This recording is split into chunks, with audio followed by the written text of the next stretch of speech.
दर्शकों, आप सभी भगवान विष्णु के अवतार माने जाने वाले श्री कृष्ण से जुड़ी बहुत सी कथाओं के बारे में जानते ही होंगे, परंतु आज मैं आपको इस वीडियो में भगवान कृष्ण की पूरी वंशावली के बारे में बताने जा रहा हूँ, जिसके बारे में सभी कृष्ण भक्त को अवश्य ही जानना चाहिए। अगर आप भगवान श्री कृष्ण के भक्त हैं तो इस वीडियो को अंत तक जरूर देखें। नमस्कार दोस्तों, द डिवाइन टेल्स पर आपका फिर से स्वागत है। दर्शकों, विष्णु पुराण में इस बात का वर्णन किया गया है कि तीनों लोकों के पालनहार विष्णु जी की नाभि कमल से परम पिता ब्रह्मा जी की उत्पत्ति हुई थी और सृष्टि के रचयिता ब्रह्मा के मस्तिष्क से अत्रि ऋषि उत्पन्न हुए थे। अत्रि ने भद्रा से विवाह किया। उन दोनों से सोम यानी चंद्रमा की उत्पत्ति हुई और यहीं से सोमवंश अर्थात चंद्रवंश की शुरुआत हुई। युवा अवस्था में सोम की तरफ ऋषि बृहस्पति की पत्नी तारा आकर्षित हुई। दोनों ने मिलकर ऋषि बृहस्पति की अनुपस्थिति में बुद्ध नामक बालक को जन्म दिया। भागवत के अनुसार सोमपुत्र ऋषि बुद्ध भारत खंड आए।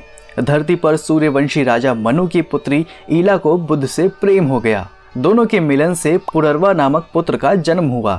भारत में पुररवा चक्रवर्ती सम्राट हुए। उसके बाद राजा पुररवा और स्वर्गलोक की अप्सरा उर्वशी ने मिलकर आयु को जन्म दिया। राजा आयु चौथे चंद्रवंशी सम्राट थे। राजा आयु ने राजा सर्वभानु की पुत्री प्रभा से विवाह किया।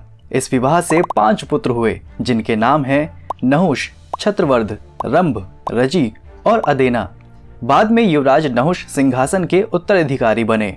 राजा नहुष ने व्रजा से विवाह किया। रानी व्रजा से 6 पुत्र यति, ययाति, समति, अयति, वियति और कृति और एक रुचि को जन्म दिया।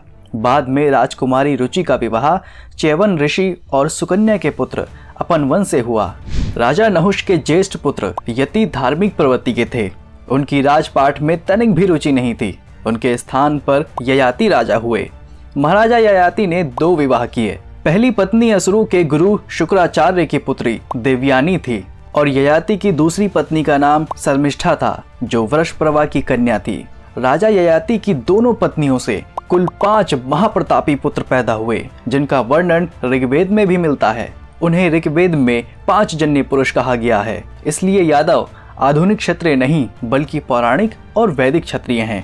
राजा ययाति की पहली पत्नी देवयानी से यदु और तुर्वसु पैदा हुए, जबकि दूसरी पत्नी शर्मिष्ठा से द्रहयु, अनु और पुरु पैदा हुए। ययाति के इन 5 पुत्रों से 5 महत्वपूर्ण वंश की उत्पत्ति हुई। जैसे ययाति की प्रथम पत्नी के प्रथम पुत्र यदु से यादव वंश तथा इनके दूसरे पुत्र तुर्वसु से यवन वंश बना, उसी प्रकार राजा ययाति की दूसरी पत्नी शर्मिष्ठा के 3 पुत्रों से, जैसे द्रहयु से भोजवंश, अनु से मलेक्ष वंश और पुरु से पौरव वंश बना।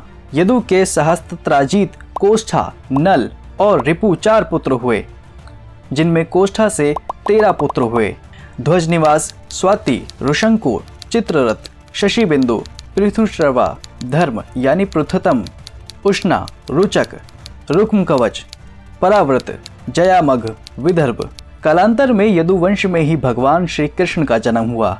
कोष्ठा के 13वें पुत्र विदर्भ ने ही विदर्भ राज की स्थापना की थी। राज विदर्भ के 3 पुत्र कृत, कौशिक और रोमपाद हुए। विदर्भ के तीसरे पुत्र रोमपाद से बभ्रू पैदा हुए और बभ्रू से कृति, कृति से कौशिक और कौशिक से राजा चेदी पैदा हुए, जिसने चेदी वंश की स्थापना की। चेदी से दमघोष पैदा हुए और दमघोष से शिशुपाल पैदा हुआ। शिशुपाल श्रुतशर्वा यानी श्री कृष्ण की बुआ के लड़के थे, जिसका वध श्री कृष्ण ने किया था। विदर्भा के सबसे बड़े पुत्र क्रंत से कुंती यानी कृति, दृष्टि, निद्रत, दर्शोह, व्योम, जिमूत, विकृति, भीमरथ, दशरथ, शकुनी, करम्भी, देवरात, देवशत, मधु, कुमार, अनु, पुरुमित्र, अंशु और भीमसतवत नाम के 15 पुत्र जन्मे। कृत के 15वें पुत्र भीमसतवत से 7 महाप्रतापी पुत्र हुए। भाजी, भजमान, दिव्य, देववृद्ध, वृष्णि, अंधक और महाभोज। इन 7 पुत्रों में से वृष्णि और अंधक अति महान थे। वृष्णि के देवमोढ़ और योद्धाजित नाम के 2 पुत्र हुए। देवमोढ़ की 2 रानियां मदीशा और वैशपर्णा थीं। देवमोढ़ की पहली पत्नी मदीसा से सूरसेन हुए और सूरसेन की पत्नी मारिया से 10 पुत्र और 5 पुत्रियां पैदा हुईं। इनके 10 पुत्रों में वासुदेव सबसे बड़े थे। और 5 पुत्रियों में सबसे बड़ी प्रथा यानी कि कुंती थी। जबकि देवमूढ़ और वैशपर्णा से पार्जन्य का जन्म हुआ और पार्जन्य से 9 पुत्र हुए, जिनमें नंद बाबा सबसे प्रमुख थे। वहीं भीम सतवत के पुत्र अंधक के वंश में देवकी और कंस का जन्म हुआ। वासुदेव की 2 रानियां रोहिणी और देवकी थीं, जिसमें रोहिणी के गर्भ से बलराम जी का जन्म हुआ, जबकि देवकी के गर्भ से भगवान श्री कृष्ण का जन्म हुआ।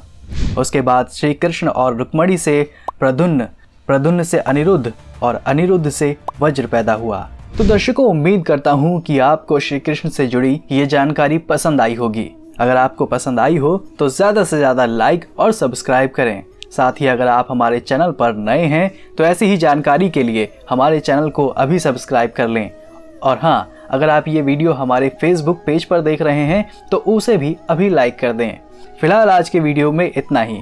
आप सभी दर्शकों को कृष्ण जन्माष्टमी की बहुत बहुत बधाई और वीडियो को अंत तक देखने के लिए आप सभी का बहुत बहुत शुक्रिया।